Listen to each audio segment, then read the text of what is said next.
Hi everyone, இன்னைக்கு நம்ம ஒரு குவிஸ் வீடியோ பார்க்க போகிறோம். மொத்தம் இந்த குவிஸில் 10 கொஷின்ஸ் இருக்கு. So try to answer this questions. எவ்வளோ மார்க்ஸ் ஸ்கோர் பண்ணுறீங்கன்னு நம்ம பார்க்கலாம். So the question number 1 is I use to play cricket, I use to plate cricket. So இது ரெண்டில் எது கரெக்டான சென்டென்ஸ் அப்படின்றத ஐடென்டிஃபை பண்ணணும். So the option 1 is the correct answer. ஏன் அப்படின்னா யூஸ்டு டு யூஸ் பண்ணும்போது அதுக்கு பக்கத்தில் உள்ள வேர்ப் எப்போதுமே பேஸ் ஃபார்மில் தான் இருக்கணும். So option 1 is the right answer. Okay, question number 2. I have held the position since 3 years. I have held the position for 3 years. இங்கே 3 years அப்படிங்கிறது duration பற்றி பேசுறதுனால option 2 is the right answer. Next, question number 3.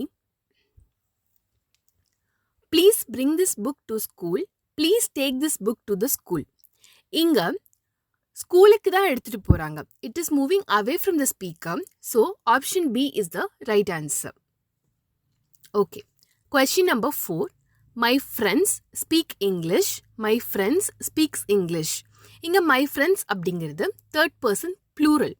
அப்போ SO ESO சேர்க்கக்கூடாது. So option 1 is the right answer. Next, question number 5. She asked further questions with A or U. A வருமா U வருமா அப்படின்றத நம்ம identify பண்ணணும். Physical distance பற்றி பேசும்போது தான் FAR யூஸ் பண்ணணும். ஸோ இங்கே in addition toன்ற மீனிங்கில் வரதுனால FURTHER is the right answer. Next, question number 6. The dog buried its bone with apostrophe, without apostrophe இருக்கு. ஸோ அதனுடைய போன் அப்படின்ற அர்த்தத்தில் வரதுனால option B is the right answer.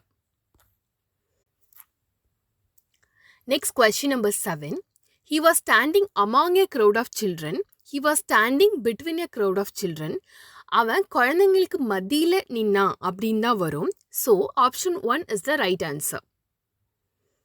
Next, question number 8. She has got longer hair than I have with THAN இருக்கு first சென்டென்ஸில். Second சென்டென்ஸில் THEN இருக்கு. இது ஒரு comparative ஜோனில் இருக்கிறதுனால option 1 is the right answer.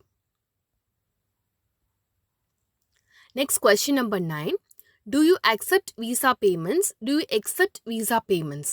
இங்கே accept அப்படின்றதா correct. So option 1. Next, question number 10. Quiet down please with QUIET. Option Bல QUITEன்னு இருக்கு. ஸோ அமைதியாக இருங்க அப்படின்றதுக்கான ஸ்பெல்லிங் QUIET தான் வரும். So option 1 is the right answer. ஸோ இன்னைக்கு நம்ம பார்த்த இந்த 10 கொஸ்டின்ஸும் உங்களுக்கு இன்ட்ரெஸ்டிங்காகவும் ஹெல்ப்ஃபுல்லாகவும் இருக்கும் அப்படின்னு சொல்லிட்டு நான் நம்புகிறேன். Thank you for your support. Happy learning. Thank you.